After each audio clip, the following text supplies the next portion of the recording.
Урматтуу кыргызстандыктар, өзүңүздөр көргөндөй бүгүн мен COVID-19 оорусу менен ооруп жаткан оорулуулардын баарын кыдырып чыктым. Улуттук госпиталга бардым, инфекционный больницага бардым. Мына бүгүн Токмокто ушу Чүй областы боюнча инфекционный больницада турабыз. Абал өтө коркунучтуу эмес, ортодон ылдый десек болот. Бирок ошончо дагы менин айтарым, айрыкча жанакы жандандыруу бөлүмүнө түшүп калгандардан сурап чыктым.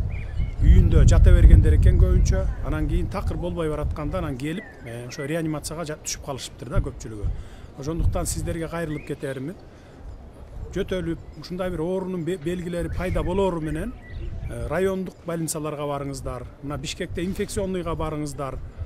Жаңыдан башталганда барып кайрылсаңыздар, биздин доктурлар бир күн эң көп болсо 2-3 күндө айыктырып кайра чыгара турган метод таап алышты негизи.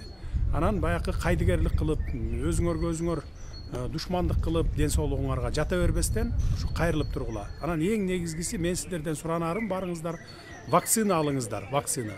Мына болгону республика боюнча бүгүнкү күнгө 4000 адамдын тегерегинде вакцина алды. Вакцина бар. Ар бир райцентрга барсаңыздар болот. Мына мен ушуну айтып кетейин дедим менен. Кудай буюрса биз карантин киргизбей, абалдан чыгып кеткенге толук күчүбүздү жумшайбыз. Ошондой мүмкүнчүлүгүбүз бар деп мен толук ишенем. Кудай буюрса баары жакшы болот деп айтып кете алсам болот.